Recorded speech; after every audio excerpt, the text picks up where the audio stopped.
भारतीय reserve bank (RBI) अब भारतीय रुपए को पड़ोसी देशों को लोन देने के लिए उपयोग में लेने की योजना पर काम कर रहा है। भारतीय रिजर्व बैंक ने हाल ही में केंद्र सरकार से अनुमति मांगी है ताकि भारतीय बैंकों और उनकी विदेशी शाखाओं को पहली बार विदेशी उधारकर्ताओं को भारतीय रुपए में ऋण देने की अनुमति मिल सके। यह कदम रुपए के अंतर्राष्ट्रीयकरण की दिशा में एक महत्वपूर्ण कदम है।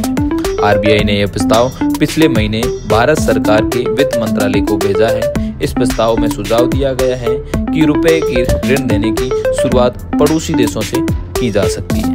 वर्तमान में भारतीय बैंकों की विदेशी शाखाएं केवल विदेशी मुद्राओं में ऋण प्रदान कर सकती हैं। इस नई पहल का उद्देश्य रुपए की उपयोग और स्वीकार्यता को व्यापार में बढ़ाना है।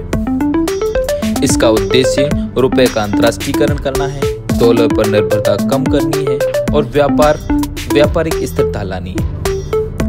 2024-25 में भारत के दक्षिण एशिया में लगभग 25 बिलियन के निर्यात में से 90% निर्यात इन 4 देशों बांग्लादेश, भूटान, नेपाल और श्रीलंका को हुआ है। इसलिए इन देशों के साथ रुपए में लेन देन की सुविधा बढ़ाने से व्यापारिक संबंधों को और भी मजबूत किया जा सकता है। यदि यह प्रस्ताव स्वीकृत होता है तो यह भारत के लिए एक महत्वपूर्ण कदम होगा, जिससे रुपए का वैश्विक वित्तीय प्रणाली में एक मजबूत स्थान बन सकता है। यह पहल न केवल भारत के पड़ोसी देशों के साथ व्यापार को सुगम बनाएगी, बल्कि रुपए को एक अंतर्राष्ट्रीय मुद्रा के रूप में स्थापित करने की दिशा में सहायक सिद्ध होगी। धन्यवाद।